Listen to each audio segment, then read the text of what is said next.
Welcome to another Blue Room Weekly on a week where Everton have entered their South Coast hoodoo at the Vitality Stadium against Bournemouth, where for the first time in the Premier League, we've gone down there and we've got a result.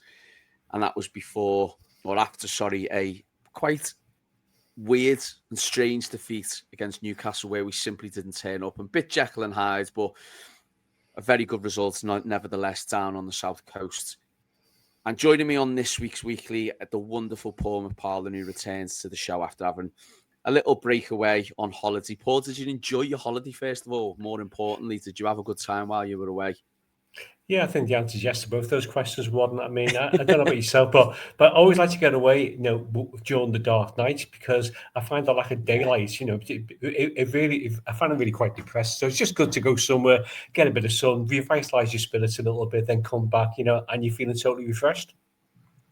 I really struggle with this time of year. Yeah, I know a lot of people love the winter, and I know a lot of people love the Christmas periods and all that. But for me, I just find it, like you said, it's a little bit of a downer, isn't it, when it's dark at 4 o'clock, 4:30, and oh god, yeah.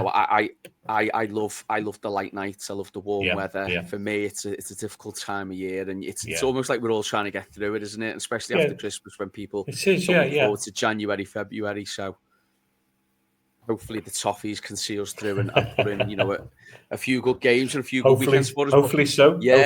Hopefully so. That'll get us through the dark nights, if you like. But we'll start with that Bournemouth game, Paul. And I mean, it's no mean feat, is it really? Especially with the record we've had down there. I know we had the one cup win, but even in that game, I think Bournemouth made a lot of changes that day and played virtually a second string team. I think this away record that we've got currently since Moyes come back, it's fantastic. I think I read the stat that it's only Arsenal who've got more points on the road since David Moyes returned. And it was a really good way to end that hoodoo, wasn't it? I know it wasn't the most classic of games, but I think off the back of that Newcastle defeat, we showed great character, didn't we, to go down there and grind out a result. We did. It was kind of like the second away hoodoo we'd ended in the space of 8 days as well after the away win at Man United. But yeah, I mean, I think it was a challenging game for Everton because there was a lot of pressure on the team, particularly after the kind of under par performance last Saturday against Newcastle. And I think as well, with Garner Gay still being missing in midfield, I think we have some concerns about how the game's going to pan out. The news that Michael Keane was not going to be playing as well came as a bit of a blow before the game also. So it seemed like Everton was being set up to ensure we didn't win there, but I thought tactically David Moyes got a spot on. We really could tell the threat of Bournemouth. I mean, Bournemouth are quite a free-scoring team. I think it's got 21 goals or so this season, and at home this season, I believe they were unbeaten before this game as well. So it was always going to be a match where we couldn't afford to lose possession, where we had to stay compact and take our opportunities when they came. And I just thought the longer the game went on, the better we looked, the more confident we looked, and particularly in the second half, our more flair type of players like Juh Hall and Jack Grealish were starting to pose themselves in the game a lot more. I was really pleased to see James Garner buzzing down the right flank every time he got the opportunities to do so. And a word of praise for Tim Bonham as well, because he really struggled last Saturday. And when he got the yellow card after 22 minutes, I think he's not going to last the game here, but he was really disciplined at that as well. And I think it helped that his teammates around them really kind of coached him and cajoled him and made sure he got through the game without any further incidents. So really pleased with the results. Another clean sheet on the road, another good away win on the road. And I think at the moment, you look at the league table, it's so congested. I think there's 5 points separate Chelsea in 4th from Bournemouth in 15th. And I just think this season, potentially, if we can find a goal scorer, is a real opportunity for Everton to maybe make a bit of a breakout here and put themselves in contention for one of the European places. You've made a couple of really valid points there, particularly about the goal scoring, and we'll talk maybe a little bit about that later. But one player you did mention there was Kiernan Juh Hall, and I don't know if you've seen the video Everton put out where the players are returning after the full-time whistle, and he just says to the camera, doesn't he? He says that's how you bounce back. And I think he's got a great point, and I think he's been a player who I think it's been commented, and I've certainly said that I didn't initially think that he was really showing us what he's got and wasn't putting in great performances. But over the last few games, I think he really has shone, and I think he's definitely been up there as one of our best players in the last month or two. And he was immense on Tuesday. He really was. And I think that in the last couple of games, he's really proven. I made the comment that he looks like now the signing that Chelsea maybe saw when they looked to pay all that money for him from Leicester. Do you think, Paul, two-part question this, do you think, first of all, he is more suited to that deeper role? He was forced to play there with the injuries and the suspensions we've had. Do you think he's more suited to that role? And secondly, just a word on his performances recently. How impressed have you been with him? Yeah, I mean, I think really he can play in either role. So I think I'd like to see a few more games in his current position to see if that is his best position or not. Because certainly where he's been playing so far this season, he's just behind the main striker. He's done really well there also. I mean, I just think I like his attitude, Warren. The way he's always buzzing. He's always trying to get the team going. He has the interaction with the fans as well. And he never gives anything less than 100% effort during the games. Even the Newcastle game when there's nothing to play for, we're getting beat 4-0. He still pops up with what was a really good goal. So I think he's what you'd call a really good professional. And I think it's really helped that when we bought Juh Hall and Jack Grealish as well, we bought two players who still had something to prove, who still got ambitions for getting into the England squad. I think that's really come through in their performances as well. Most to one of my friends who's the Chelsea fan. When we bought Juh, we always say he's a really good player. He didn't quite get the chances here, but he was too good for Everton, which is really encouraging to hear. And I just think I'd be totally impressed with his whole contribution, and he brings a winning mentality to that dressing room as well. I like having players in the dressing room who've won things with other clubs, and he's brought that into the side as well. And I think him and Jack Grealish have shown the value of bringing in experienced Premier League players as opposed to the current strategy of going for youthful prospects and hoping that they succeed. So, been really impressed with Juh Hall. I think he's been an outstanding signing so far. In some ways, he's actually been better since he's come back from the suspension. And I just think he's sitting forward at the right time for the club now. Given the fact that we're going to have to deal with the loss of Ndiaye and Gana Gueye for AFCON, I think he's going to have a far more influential role to play in kind of the Christmas New Year period. Yeah, he stepped up at the right time, and I think that's a great point as well. Losing the players we are going to lose in Ndiaye and Gana Gueye for AFCON, we are going to need other players to step up, and Juh Hall's certainly done that. And you mentioned the table just before, Paul. I just had a look at it now. We currently sit 10th, and I think we probably all agree it's probably where we thought we'd like to be at the start of the season. I don't think anyone thought we'd all of a sudden be, contending for the European places, and I don't think anyone really thought that we'd be in any relegation bother. And I think for me now, after seeing a couple of wins that we have seen and a couple of the performances we've seen, I don't fear relegation or being relegation fodder whatsoever, or even being down there whatsoever. But I do look at the table, and it's just ridiculous. I mean, the lads were talking about it on post-match, and I know they've been mentioned on Byline and Blue Monday about how congested this table is. We're 7 points above Leeds, who are in 17th. We're actually at 10 points now above the relegation zone, so a really good cushion that is from the bottom half. But we're 3 points behind Chelsea, who currently sits in fourth. Now, above us are Man United, Liverpool, Brighton, Sunderland, Palace, who are all 1 or 2 points, around that as well. And this league's just screaming out for a team, isn't it, to put a run together? And I think that's why the Newcastle game frustrated us so much, because I think we really felt that with the run of games we've got coming up ahead of Christmas, Chelsea, Arsenal, the like coming up, where we've not got great records, the Newcastle game felt like where we could really stamp our authority on it. And, if we get a good result there, we're looking at top four. And it seems mad to say that. I know every team's going to have their if, buts, ands and maybes. But I think, Paul, if you'd have offered me prior to Man United, prior to Newcastle and Bournemouth game, if you'd have offered me 6 points, I would have bit your hand off for that. I mean, in the context of it all, it's a really good couple of wins, isn't it? It's just such a shame that Newcastle game couldn't have gone a little better, isn't it? Yeah, I mean, I think if the Newcastle game had been away rather than the home, it wouldn't have had such a deflating effect on supporters. But the fact that it was at home, when expectations had been raised so much by the magnificent performance at Man United, it just kind of felt like a real after the party scenario. But yeah, I think You mentioned there before about the word consistency, putting consistent run together. I think that this is the key for where we eventually finish this season, because there's a real opportunity now if we can put a consistent run together to climb that table. And I think, as I touched on before, a lot of this depends on whether we can find a way to score more goals. And certainly, if the strikers aren't going to deliver, and there's no sign at the moment that they are, then we need to have more goals from elsewhere in the team, or find a way of playing that creates more opportunity for other players, rather than relying on either Best or Barry to deliver.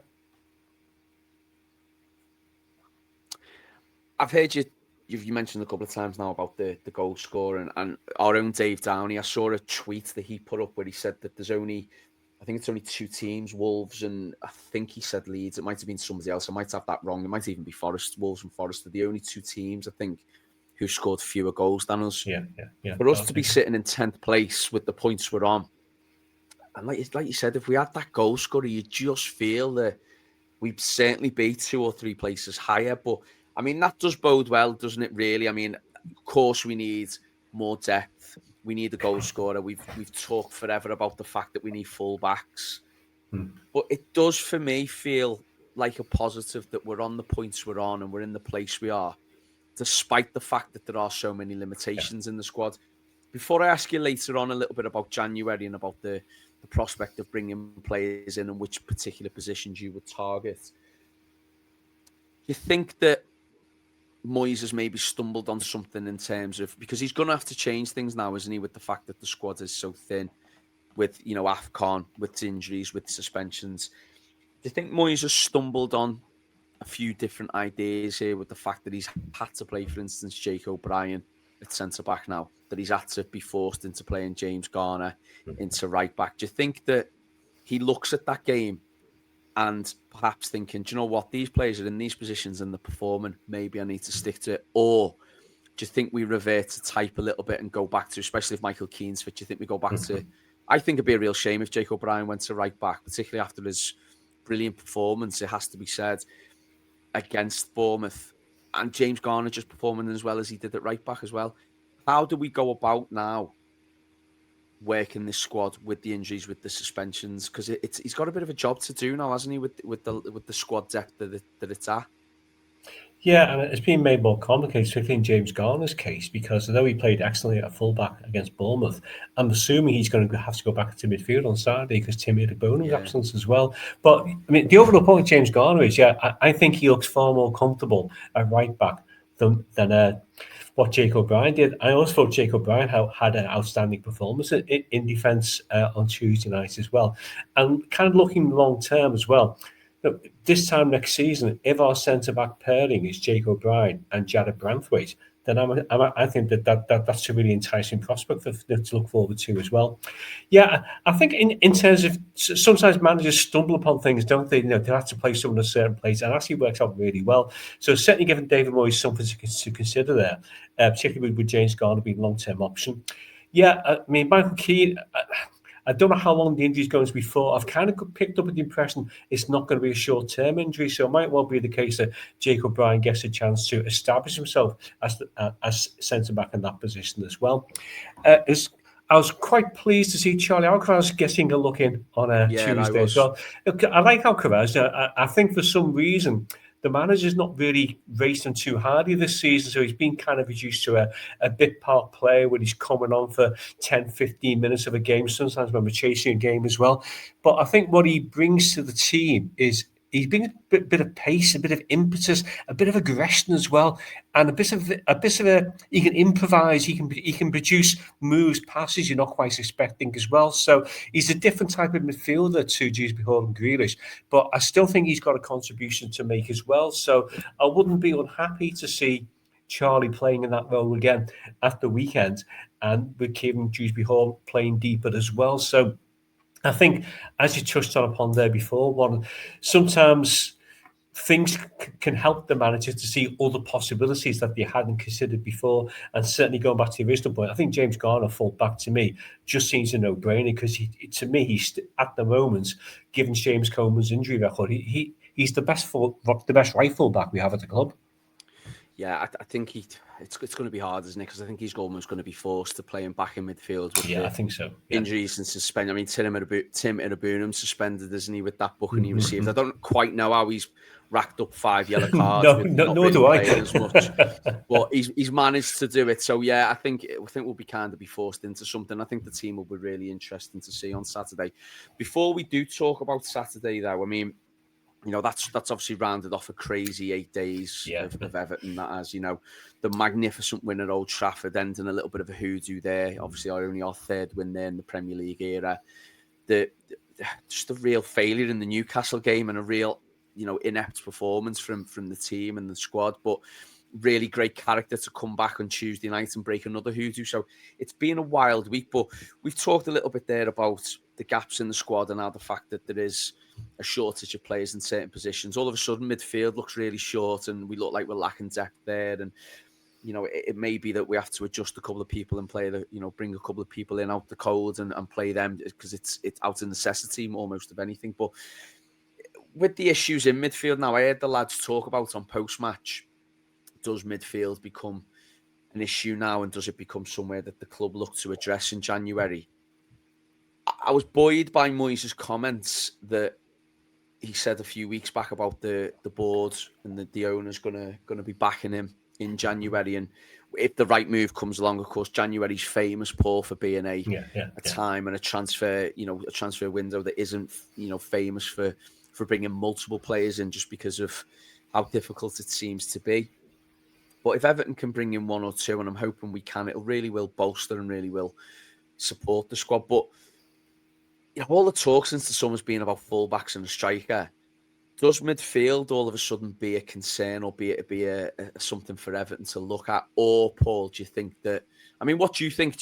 What would you do? Would you bring in the fullbacks that we need to add that balance, or do we need that striker? Do we need that experience up front, or do we indeed now look at the midfield and go, "There's a shortage there. We need to address it"?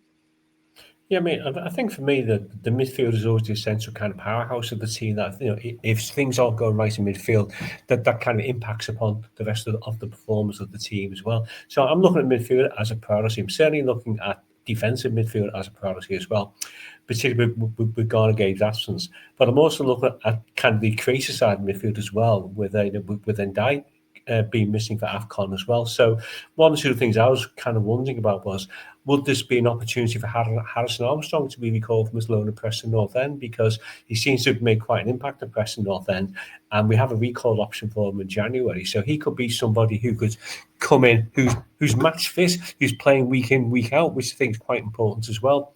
Then you look at our fringe midfield players. So you kind of got Merlin Road, who I think was brought in as a defensive cover. He looks like he's got quite a poor injury record, so I don't think they're going to be able to rely on him consistently. And not available until the new year, of course. Yeah. As well. And then, of course, when Freiberg said the reason why they sold him was because of his poor injury record, that kind of rings huge alarm bells with the recruitments that went behind that signing. And then I don't know what you want. I look at Tyler Dibling and think, he's our second record highest signing. We paid £40 million for him. Yeah, he's not getting any game time at all. And considering he's such a young player, I just don't see how he gets any better by not playing. So, he's somebody else who obviously has to come into the thinking in January. But whether Moyes trusts him enough to start him, I don't know. Going back to the perennial position of fullbacks, I think it really has been Groundhog Day with the right back position, hasn't it? It's gone on for 5-6 years now. We'd never, for whatever reason, it was a pity the Kenny Tete deal fell through. So I think he would have been an ideal person to come in and take that role. So I know we talked there quite positive about James Garner, but certainly another right back option is definitely something that we need to consider. And the obviously elephant in the room is the striker. What do we do about the striker position? And I saw once again last night. Okay, it's only a tap-in, but it's the third Premier League goal this season for Calvert-Lewin. And you're kind of wondering, I saw Callum Wilson's got a few goals for West Ham this season as well. And you kind of wonder, is there some kind of experienced striker out there who's not getting a regular game, who maybe could possibly come in and just offer something for 6 months? I don't know. The Callum Wilson one's interesting because, and we'll briefly talk about this because I know that it might have even been you yourself, Paul, who mentioned him as a possibility back in the summer. And yeah, I think I did. Yeah, I think you know, I personally would at the time probably wouldn't have been too keen on that because I think injury record, a little bit older, not quite worked out where he's been, since he left, Bournemouth and Newcastle. And I think, that was probably one that myself and a lot of Evertonians would have scoffed at, but he seems to be doing okay for West Ham and just something a little bit different, isn't he? And I think if Everton can get a signing, like you said, because we're not going to be able to break the bank in January for a top class elite striker, just someone like that, a little bit of a wiser old head who can just do a little bit of something for us up there and just add to the the bodies in the squad and maybe chip in with a few goals here and there, because I think as well as I use as well in a bit of a loose term because he's improved, but I think as well as Barry's done and tried hard and worked hard, he just feels like he's a little bit lost, doesn't it? It feels like he's just not getting the rub of the green and feels like he needs at least 6 months or a season in this league before we potentially might see the best of him. And that's proven to be a bit of a shame because it would have been nice for him to hit the ground running and really take it on and be that striker that we all crave. But I think, it's the one thing that I would stress and the one thing that I believe is that it was never going to be done in one summer and one window. And I've heard even on this show, I know the likes of Les have said, why are we signing the likes of Dibblin? Why aren't we signing players for now? And I get that and I appreciate that. I think you've got to do a little bit of both, in my opinion. I think you've got to sign players for the future, but also get players for the here and now, because when we've had gaps in the squad, we haven't addressed them. And it was always going to take 2, 3, possibly 4 windows. We're approaching the second window now in January. It looks like we may bring a couple in, but we've been here before where we've had January windows where we've not brought anybody in. And I don't know. I'm just hopeful. For me now, I think whichever way we go, we're not going to bring in enough what we need. I think we could probably get by in midfield for now, even though I'd like to see us add another player in there. We've got to replace Idrissa Gana-Gueye eventually. I think just seeing how James Garner's being at right back, it offers us so much balance that we don't have. And I think if we can address 1 or 2 full-back positions and bring in a striker, if we can bring that in, I think that will bode well. But we'll see. We'll see what happens with that in January. We are going to move on to look ahead to Saturday, though, because it is the return of one Sean Dyche, Paul, who, he's done what Sean Dyche does. He goes into a club, he changes the fortunes, and he does well. I think the issue with Dyche, particularly since he left Burnley, has been sustaining that over a period and sustaining that over time whereby the fans enjoy it and the players don't get, I think for me, looking on the outside in, and it was a bit like this when he was at Everton, I think the Forest players are probably enjoying a fresh voice in the changing room, someone fresh on the training pitch, and they were in such a bad run under Postecoglou that it felt inevitable that they needed something different, and he's offering that. But I think we know all too well that over time, when you see the same thing week in, week out, it maybe becomes a bit stale quickly under Dyche. I would argue that he's got a better squad of Forest than the one he inherited at Everton, and maybe he's probably getting the best out of those good players that he's got in that team. He does have some good players, the likes of Morgan Gibbs-White there, who we all know about as well. But I watched some of their highlights against Wolves, obviously the bottom club, and I wasn't hugely impressed, even though they got the win. They've struggled a little bit away at home as well recently, and they've obviously got European football that they've got the back of. So I'm hoping we can take advantage of that. It does have the feel about it that Sean Dyche could come back to bite us though in some way. It will be the Everton thing, wouldn't it? How do you see it going on Saturday, and how do you feel Forest will line up? Yeah, but I think it's a really difficult fixture, isn't it? Because there's no doubt that one team we don't really want to play at the moment is a Sean Dyche Nottingham Forest, because they're all very resilient team, they're a very dogged team, and I know Sean Dyche doesn't play the most free-flowing, attractive football, but what he does do, he brings simplicity to the team. He brings a formation, he brings a system, so every player who starts the match knows what they're doing for the team. They know what's required of them. And for quite a few of the Forest squad, that seems to be desperately what they needed after the Ange Postecoglou games in charge as well. I think with Sean Dyche as well, I mean, you see him being interviewed. He looks like he loves being a Forest. Obviously, he's got such a close affinity with the club. He played as a youngster there as well. He's got an affinity with Forest that I don't think he ever quite had at Everton. I don't think Sean Dyche ever quite got Everton fans. I don't think he ever quite hit it off with a large majority of them. And he was also kind of hamstrung by the lack of finances. So he was kind of scrabbling around in the bargain basements all the time. So I think for him as Forest, it's an opportunity for him to kind of maybe invent a new version of himself with money to spend aside where he feels really appreciated. Yeah, I mean, you mentioned there's some of the threats in the Nottingham Forest team. I mean, more Gibbs White, really good player. I know we came close to signing him a few seasons ago. I think he'd have been a real addition to the Everton squad. He's got real versatility as well. They've got a really good goalkeeper as well themselves, and I think they've got strength throughout the spine of the team as well. So I think it's going to be quite a challenging game on Saturday, and I think it's one of these matches where we really need to get the first goal to impose ourselves. I think if they score first and then just sit back and try to soak up the pressure, I think it's going to be a really tough game for us. So, and if there's one manager in the Premier League who knows everything about Everton, it's Sean Dyche. He knows what our weaknesses are. He knows what our strengths are. He will know exactly how to set up his team against Everton on Saturday. So I think if we can get 3 points in that game on Saturday, I think that'll be a really, really good outcome for us, because I saw this a few weeks ago, a really challenging game for us. I saw this being one where we're really going to have to step up and deliver, and anything less than 100% commitment from everyone on the team would probably be proved quite costly. So I don't know what you think, Warren, but I certainly think I think we need to be on the front foot for this game. I think we need to be a lot more adventurous in team selection as well. I thought the team selection as Newcastle was probably a little bit too cautious. So I think we need to be ready for this game from the minute the whistle blows. Yeah, I think there's much been said about the Newcastle game. I do think Newcastle did their homework on us and really attacked our weaknesses as a team. And I think, I think the fact we went 1-0 down so early, it just started us off totally wrong, and we never really ever got back into the game. We had a 20-minute spell, I think, in the first half where we did play well and we were on top. We just couldn't capitalise by equalising.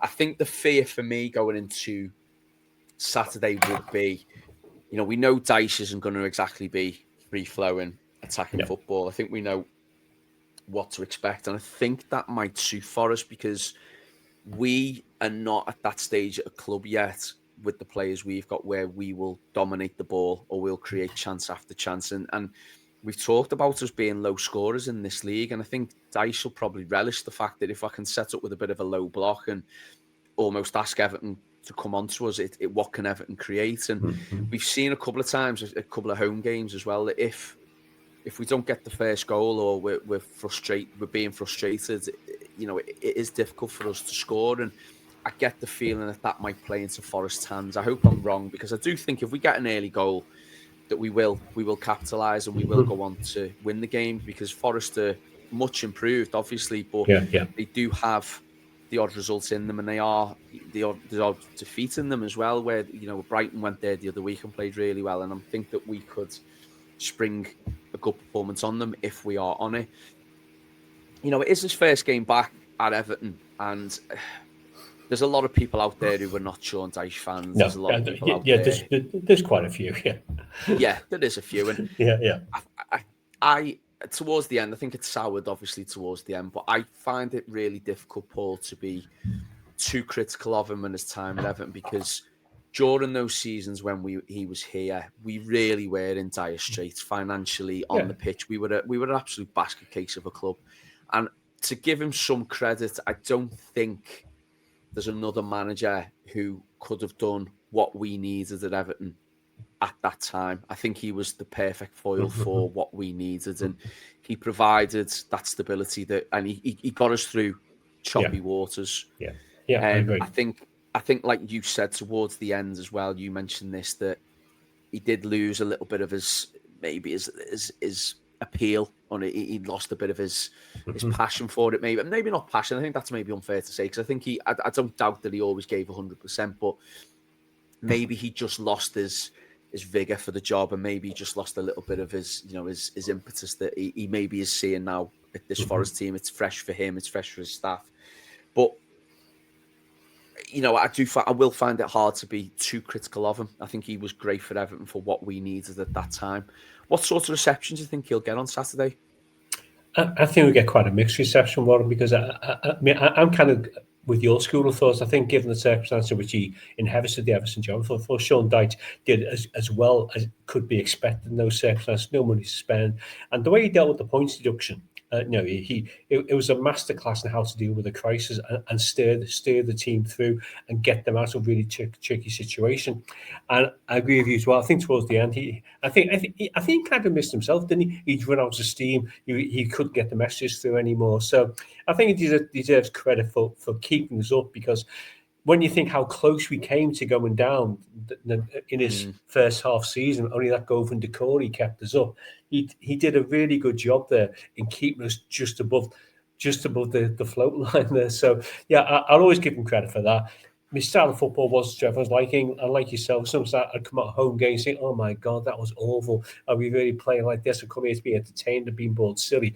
And that's always in the background as well. But I think overall, I'll probably have slightly more positive feelings towards him than negative feelings, only based on the fact that in his first half season, when he came in and picked up an absolute shipwreck of a club after Benitez had left us, he did a really good job in keeping us up with the extreme limited resources he had at his disposal.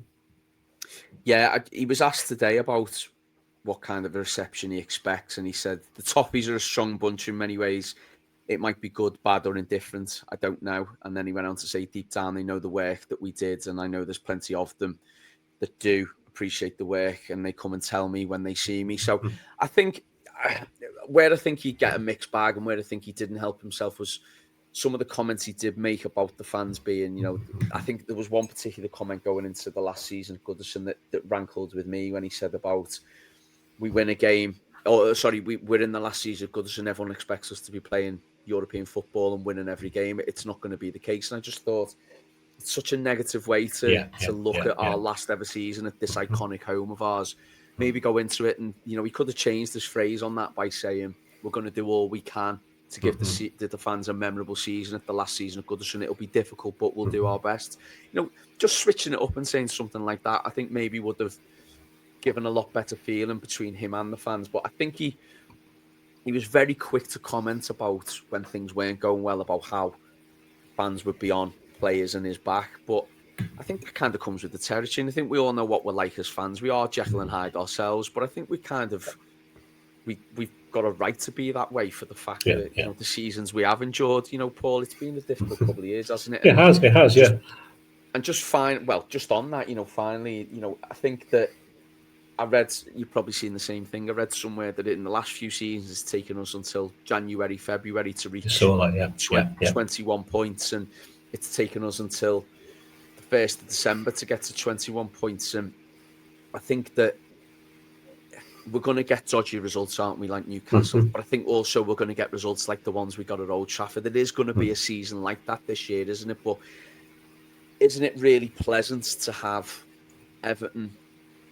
Of course, we want to aim higher. Of course, we want to be getting European football. But isn't it really pleasant to have a December period now going into where Everton in the top half and playing relatively well and getting results like the ones at Bournemouth and Old Trafford? It makes such a difference after the last few years, doesn't it? It certainly does as well. I think what's quite strange also about this, that despite the lack of goals we've been scoring, the football's been really entertaining.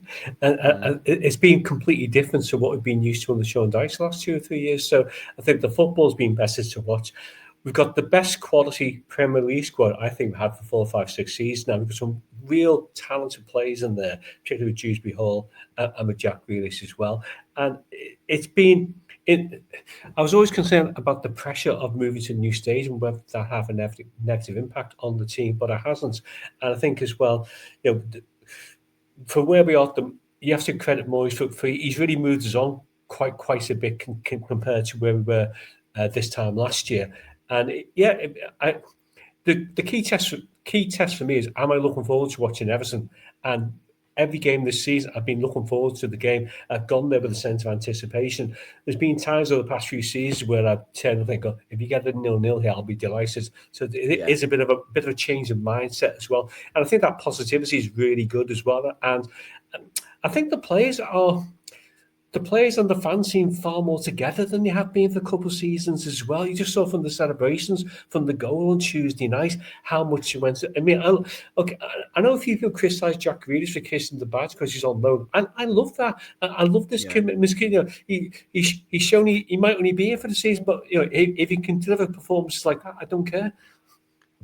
Yeah, exactly that. And I think, like you said, I think I've gone into games now not dreading it as much as maybe we did at one time, and not feeling like it's a chore as much. So, look, I think, everyone was so upset after the Newcastle game, and rightly so. It was a really poor performance. But I think in the cold light today, if you'd have said to people almost halfway through the season, we're in 10th place, you know, if we can maintain the form that we've showed going into the second half of the season, we will be looking at that, you know, coveted mid-table, even maybe a little bit upper mid-table, depending if we bring in some signings. We'll see. Who knows how the second half of the season will go. But I am hopeful now, much more hopeful watching Everton than I have been. And like I said, I think we are going to get results where they're going to be like Newcastle, where we struggle and where we feel really down about it. But we are going to have some really good results along the way as well. So we'll see what happens. But on Saturday, Paul, give us a prediction. How do you see it going? It will be a tough one, but do you think we can get a result?